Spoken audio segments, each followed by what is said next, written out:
Sebanyak 39 auditor halal Lembaga Pengkajian Pangan, Obat-obatan, dan Kosmetika LP POM MPU Aceh dikukuhkan langsung oleh Ketua MPU Aceh Tengku Haji Faisal Ali di Gedung Aula Tengku Haji Abdullah Ujung Rimbah, MPU Aceh pada Senin, 19 Februari 2024. Atau cara apapun. Seluruh auditor itu disumpah sesuai ajaran Islam. Hal ini membuktikan bahwa proses sertifikasi halal yang dilakukan auditor halal LP POM MPU Aceh tidak hanya bertanggung jawab pada organisasi semata, melainkan juga bertanggung jawab kepada Allah Subhanahu wa Ta'ala. Usai mengkukuhkan auditor halal LP POM MPU Aceh tersebut, Ketua MPU Aceh Tengku Haji Faisal Ali mengucapkan selamat dan berharap agar para auditor ini dapat bekerja dengan sungguh-sungguh demi mewujudkan Aceh halal di masa yang akan datang. Kami berharap semangat bekerja dengan tulus ikhlas dan bekerja sesuai dengan ketentuan-ketentuan yang telah kita rumuskan bersama-sama sebagai petunjuk pelaksana kegiatan auditor halal di lapangan. Abu Faisal juga memberikan nasihat bahwa walaupun kurangnya perhatian dan penghargaan dari pihak berwenang kepada auditor halal ini, tapi penghargaan yang tinggi pasti diberikan Allah Subhanahu wa Ta'ala atas keikhlasan auditor halal LP POM MPU Aceh yang telah berusaha melakukan audit halal ke lapangan.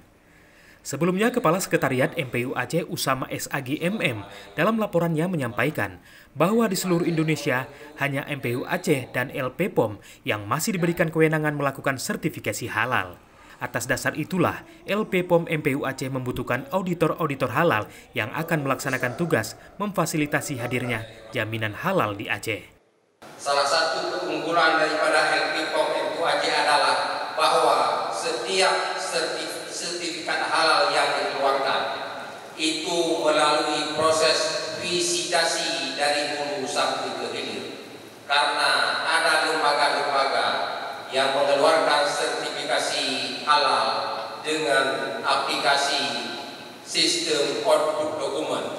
Ketika dokumen lengkap output, maka keluar sertifikat halal tanpa visitasi. Salah seorang auditor halal LP POM MPU Aceh, Profesor Dr. Muhammad Faisal, mengucapkan terima kasih atas pengukuhan dirinya sebagai auditor halal, sehingga dapat bekerja lebih maksimal dalam melakukan audit pelaku usaha di Aceh. Mudah-mudahan kami dapat bekerja dengan baik nantinya untuk mengaudit baik itu makanan, minuman, dan obat-obatan dan segala sesuatu yang sudah ditentukan undang-undang di daerah istimewa Aceh yang kita cintai. Harapannya akan semakin banyak industri-industri atau UKM yang yang sadar ya untuk mengurus hal produk. Informasi tentang halal dari LP POM MPU Aceh, karena juga banyak dari masyarakat itu yang masih tertukar antara BPOM dengan LP POM gitu. Jadi harapan kita semoga wacana yang mengenai wisata halal Aceh itu bisa segera terwujud dengan banyaknya industri-industri di Aceh segera mengurus sertifikasi halal di MPU Aceh kita. Auditor halal LP POM MPU Aceh akan melaksanakan tugasnya di antaranya memeriksa dan mengkaji bahan yang akan digunakan oleh pelaku usaha. Auditor halal juga memeriksa dan mengkaji proses pengolahan produk, peralatan yang digunakan, serta ruang produksi dan penyimpanannya, serta proses penyembelihan hewan yang harus sesuai hukum syar'i.